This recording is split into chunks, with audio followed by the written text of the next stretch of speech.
Welcome back to DDO 10-Minute Tips. This episode, we're going to go over multiclassing.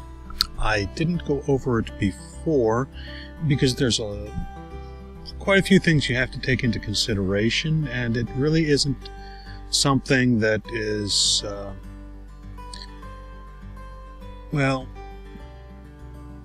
it's not that easy for beginners to actually understand.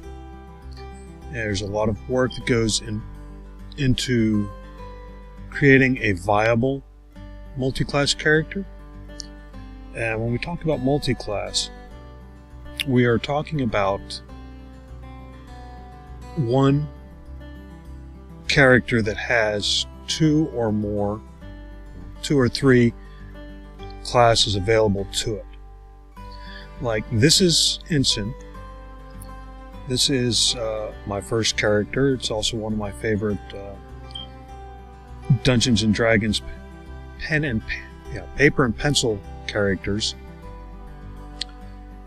In actuality, Ensign is a deep gnome thief illusionist.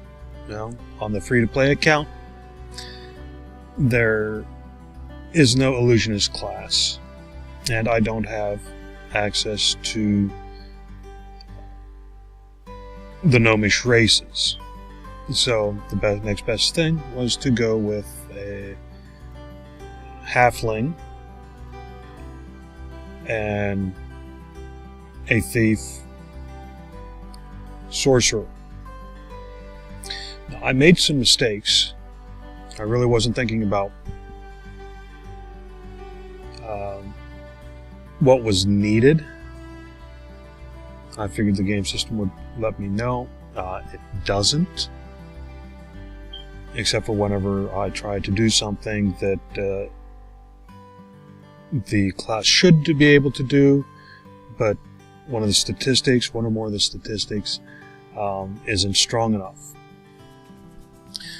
Okay, now these are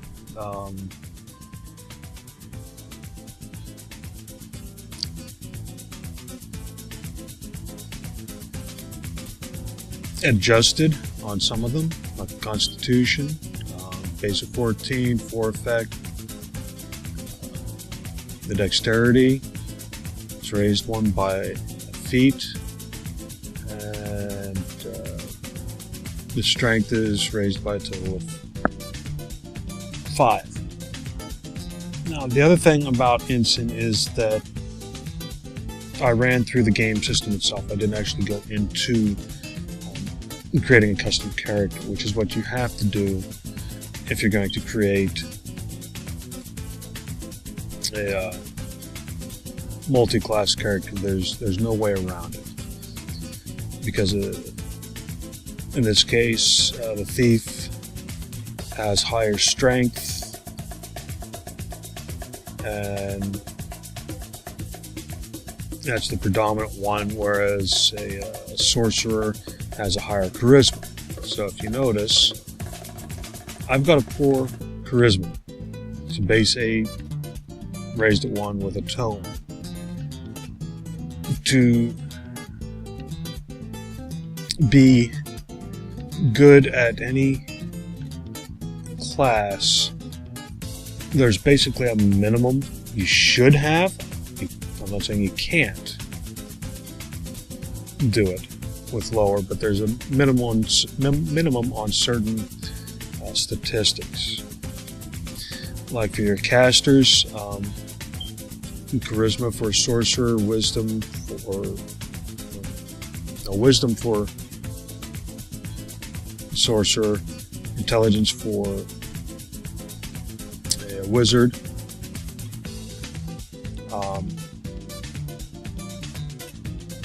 for a thief it's dexterity, for a fighter it's strength. So, and usually what you look to try and do is get the primary characteristics as close to or as far above 14 as you can get. differences can be made up through potions and gear and things like that. But you don't want to rely on them, because for some reason you may want to get rid of a piece of gear because it's no longer serving you, in which case it drops. Potions are a pain in the arse to keep using, and it gets to be quite expensive. Now, Ensign can use sorcery spells by drinking Eagle's Splendor, but like I said, it gets to be quite expensive, and it has become quite a drag to not use them, or to use them. All right, now I'm going to flip over to another character and show you one that I did create that's specifically for multi-class. Okay, now this is Ragnos Rogdos. She's an elf. She's a multi-class, or actually a dual class, of a ranger and a rogue. Now, she's an arcane archer ranger, which throws things a little, makes things a little bit different. Right? In that rangers rely a little more on strength, a little less on their strength and a little more on their dexterity, which rogues need as well. Okay, so this works a little better because the main requirements of each class are met, which is a minimum of 14 on the strength, which is easier to upgrade as time goes on. The dexterity starts out strong and can be upgraded as well, upgraded through gear and tomes and things like that. Good strong intelligence and good wisdom, which we could use if we also wanted to use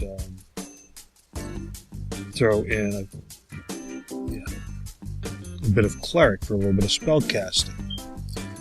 So we will pause here for just a moment, and I will go into an empty space and show you what and how to get started to create multi-class characters.